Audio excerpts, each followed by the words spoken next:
ఈరోజు సాక్షి పేపర్లో చాలా సంవత్సరాల తర్వాత జగన్మోహన్ రెడ్డి గారు ఒక వాస్తవం చెప్పాడు. చంద్రబాబు నాయుడు గారు మీరు తప్పు చేస్తున్నారు. ఎస్, చంద్రబాబు నాయుడు గారు తప్పు చేస్తున్నారు. ఎందుకంటే నువ్వు చేసిన తప్పులకి నిన్ను జైల్లో పెట్టకుండా ఇంతకాలం రోడ్డు మీద తిరగనివ్వడం చంద్రబాబు గారు చేసిన తప్పు. ఆయన ఆ తప్పు చేయబట్టే ఇవాళ నువ్వు నుంచిన పేపర్లో ఇష్టం వచ్చినట్టు మాట్లాడుతున్నావు. అయితే ఒక విషయం, సంతోషించదగ్గ విషయం ఏంటంటే 6 సంవత్సరాల తర్వాత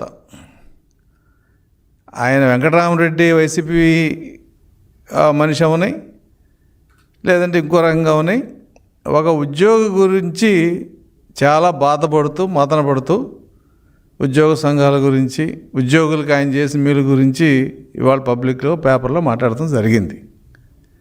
ఎవరి వెంకటరామరెడ్డి? Kakarla Venkataramareddy, secretariat employee. ఆయన డిస్మిస్ చేశారు. ఎందుకు డిస్మిస్ చేశారు? ఎలక్షన్ క్యాంపెయిన్లో పాల్గొన్నాడు. ఉద్యోగికి కాండక్ట్ రూల్స్ ఉంటాయి.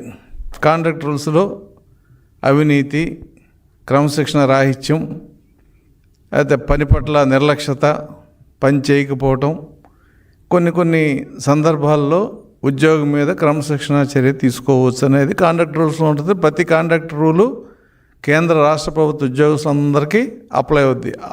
ఆల్మోస్ట్ అవి ఒకలానే ఉంటాయి. అయితే వెంకటరామరెడ్డి గారిని ఏదో చంద్రబాబు నాయుడు గారి ప్రభుత్వం డిస్మిస్ చేసిందని గగ్గోలు పెట్టే జగన్మోహన్ రెడ్డి గారికి మాజీ ముఖ్యమంత్రిగా అసలు ఏం జరిగింది తెలుసుకోకపోవటం దురదృష్టం. ఏం జరిగింది?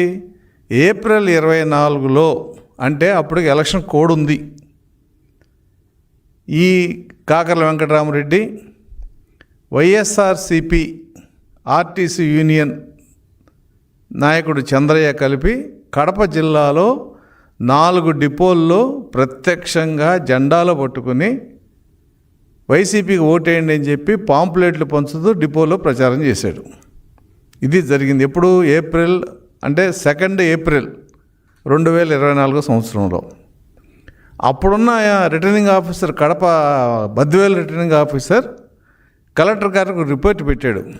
అయ్యే ఈ ఆర్టీసీ ఎంప్లాయీస్ కానీ వెంకటరామరెడ్డి కానీ ప్రభుత్వ ఉద్యోగులే, వీళ్ళు ఒక పొలిటికల్ పార్టీకి జెండాలు పట్టుకుని పాంప్లెట్ పంపించడం నేరం, దీని మీద తగు చర్య తీసుకోండి అని చెప్పి ఆయనకి రిపోర్ట్ పెట్టాడు.